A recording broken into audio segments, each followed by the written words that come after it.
জায়গায় লাজাটা, ওর ভেতরে প্রবেশ করলে আগে চামড়া খসে যাবে। শুনতে যত সহজ মনে হলো, বাস্তবতা কি অত সহজ? পৃথিবীতে এমন কোন ঘর আছে যে ঘরে ঢুকলে চামড়া উঠে যায়? না। মাটির নিচে যেই কয়দিনই ছিলাম, ওরা প্রতিদিন মাঝে মাঝে আসতো আমারে, বলতো হুজুর আমরা এই যে এইগুলো দিয়ে নখ তুলি আর এগুলো দিয়ে চোখ তুলি, রিমান্ডে যে শাস্তি দেওয়ার জিনিস আছে আমার দেখাতো, আমি যেন ওদের ওই ভয়তে সব বলে দেই। ওরা যেগুলো মিথ্যা আমারে বলতে বলতো, না এগুলো এত মিথ্যা আমি বলতে পারবো না। যে বিষয়গুলো দেখিয়েছে, যতক্ষণ পর্যন্ত শরীরে টাচ না করেছে একটা জিনিস আমার শরীর থেকে খসে নাই। আল্লাহ বলেন এমন লাজায় আমি দেব, প্রবেশ করতে দেরি সঙ্গে সঙ্গে তো চামড়া সব খুলে যাবে। কাকে ডাকবে এই লাজায় জানো? তাদু মান আদবার ওয়া তাওয়াল্লা।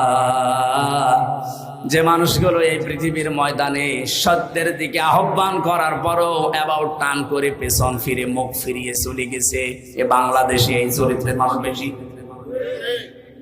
চোখে আঙ্গুল দিয়ে দেখানো হয় এটা সত্য পথ, এটা ন্যায়ের পথ, জানার পরে অনেকে অ্যাবাউট টান করে অহংকার করে মুখ ফিরিয়ে চলে যাচ্ছেন।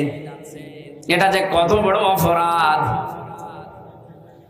কোরআনে কারিমের সূরা আরাফ 14 নম্বর পারার 14 নম্বর পৃষ্ঠার 7 নম্বর লাইনে 40 নম্বর আয়াত আল্লাহ নাযিল করেছেন এই জন্যই, ইন্নাল্লাযীনা কাযযাবু বিআয়াতিনা ওয়াস্তাকবারু আনহা লা তুফাত্তাহু লাহুম আবওয়াবুস সামা ওয়া লা ইয়াদখুলুনাল জান্নাহ।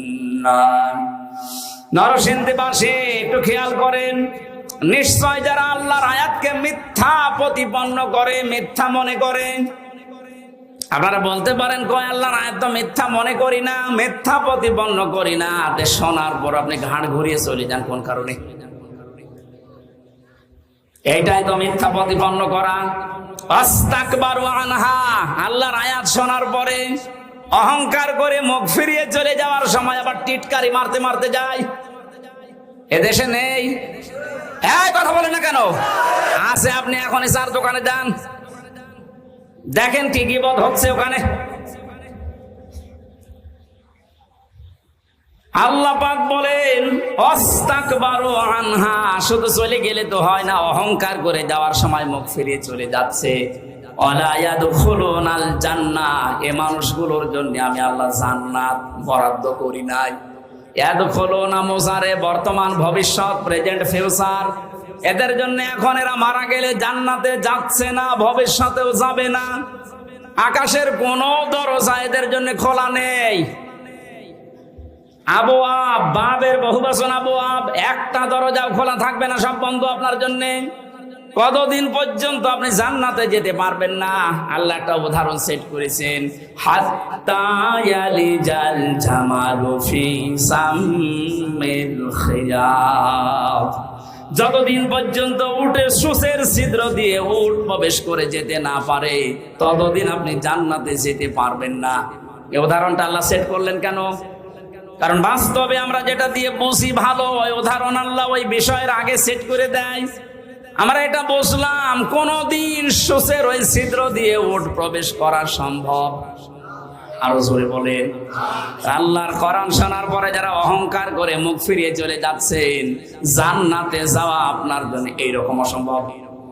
ওয়াকাযালিকা নাজিজিল মুজরিমিন, আল্লাহ পাক বলেন জালেম মুজরিম যারা, পাপিষ্ঠ যারা, এদেরকে আমি এভাবেই শাস্তি দিতে থাকবো।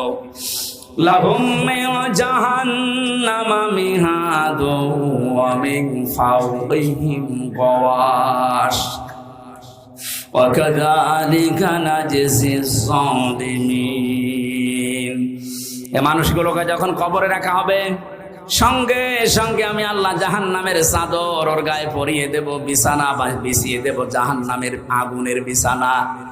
আজ এই সমস্ত জালেম গুলো আল্লাহর আয়াত অস্বীকারী, অহংকার করে মুখ ফিরিয়ে চলে যায় যারা, এরা মারা যাওয়ার পরে দেখি ওপরে ফুলের স্তূপ পড়ে যায়। ওপরে আপনি ফুল যতই দেন নিচে আল্লাহ আগুন লাগিয়ে দেবে।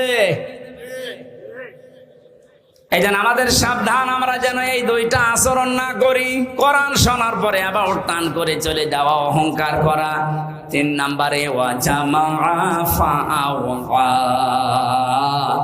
আল্লাহ পাক বলেন, দুনিয়ায় যারা মাল সম্পদ জমা করত আর সংরক্ষিত করার জন্য যারা চেষ্টা চালাতো, জালেমরা যা করেছিল হাত ছাড়া হয়ে যাবে কোনোদিন ভাবে নাই। কথা বলেন না কেন? সারা জীবন মনে করেছিল এটা স্থায়ী, এ কোনো দিন আমার হাত থেকে যাবে না।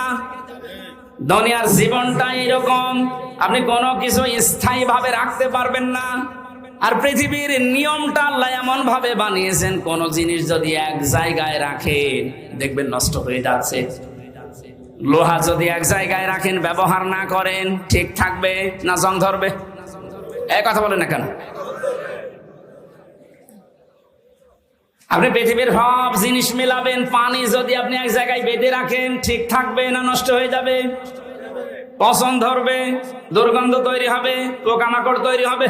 আর ছেড়ে দেবেন, যত ছাড়বেন তত সুন্দর স্বচ্ছ নির্মল পানি আসতে থাকবে।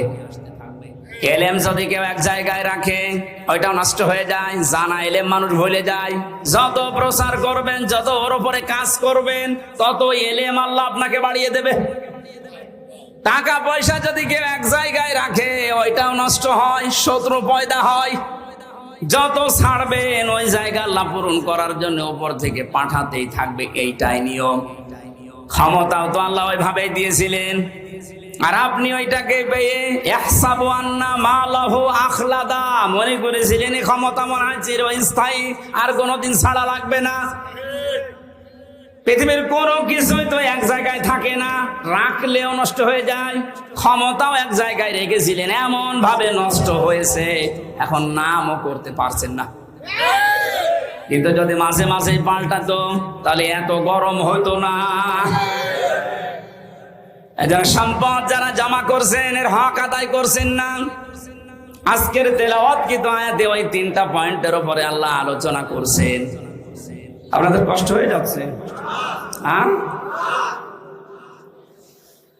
আমি ইয়াসিন শব্দটা দিয়ে পর্যন্ত এক কায়দায় এসেছিলাম যে কিয়ামতে আল্লাহ প্রথম বিচারে ডাকবেন আপনাকে একা একা। দ্বিতীয় রব্বুল আলামিন বলেন কিয়ামতে দ্বিতীয় বিচারের সিস্টেমে ধাপে প্রতিটি মানুষকে আমি আল্লাহ ডাক দেব তার নেতার সাথে। এই একটু বসেন, এই বিষয়টা আগে ক্লিয়ার করি।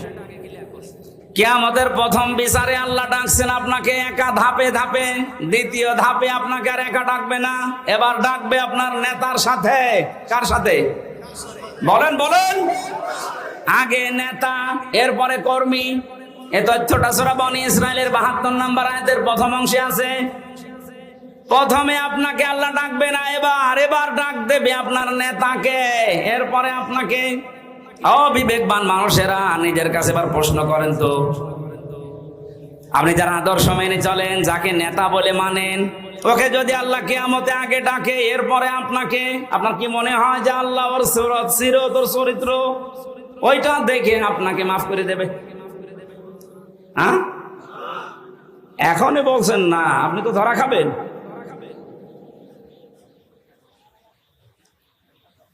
আপনি এই যে মানুষগুলোর দিকে তাকান, কত আগ্রহ নিয়ে এদিকে তাকিয়ে বলছেন না, কারণ আমি যারে মেনে চলি, যার আদর্শ মানি, ওকে আল্লাহ যদি আগে ডাকে আর আমাকে যদি পেছনে রাখে, ওর চেহারা দেখে আল্লাহ রাগ হয়ে যাবে।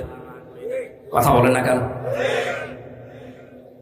ওর চেহারা দেখে যদি আল্লাহর রাগ হয়ে যায়, পেছনে আর তাকাবে না, ওরে সেখানে দেবে, আপনারাও দেবে ওখানে। এই জন্যই বলছি আদর্শ ঠিক করা লাগবে এক্ষুনি। বাড়ি যেয়ে ঠিক করবেন না, এক্ষুনি সিদ্ধান্ত নিয়ে যান। ইয়াসিন বলে আল্লাহ যাকে ডাক দিলেন, তাকে ছাড়া দুনিয়া আমি আর কাউকে আদর্শ মানি না। আমি জানি যারা ঠিক বলছেন, এই কথার অর্থ বোঝেননি। এটা বাস্তবে যদি আপনি নিয়ে যেতে পারেন, এ মাহফিল সাকসেস হবে। যে 7টা নামে ডাক দিয়েছেন রসুলকে, কোন অপমান, কোন অপদস্থ না খেয়ে থাকবেন না, মায়ের খাবেন না, কেউ চোখ রাঙানি দেবে না। যে কথাগুলো আল্লাহ জানিয়েছিলেন, তহা মা আনজালনা আলাইকাল কুরআনা লিতাশকা, যে ব্যাখ্যাটা দিয়েছি অল্প সময়ে, আল্লাহ আমাদেরকে সহজ সরল ভাবে বুঝে মানার তৌফিক দিন, যেন কোনোদিন মুহাম্মদুর রাসূলুল্লাহ বাদ দিয়ে অন্য কাউকে আমি না মানি। মেনে নিতে পারবেন তো? সূরা আরাফের একটা মাত্র আয়াত পড়েছি, তাও 4 ভাগের 1 ভাগ। আমি যতটুকু পারছি সামনে থেকে কথা বলার চেষ্টা করছি। 156 নম্বর আয়াত। হযরতে মুসা আলাইহিস সালামের জামানায় তিনি আল্লাহর কাছে দেখা করতে গিয়েছিলেন তার এলাকার 40 জন নকিব নিয়ে, প্রতিনিধি নিয়ে। ওখানে ঘুরে আসার পর বিশাল ঘটনা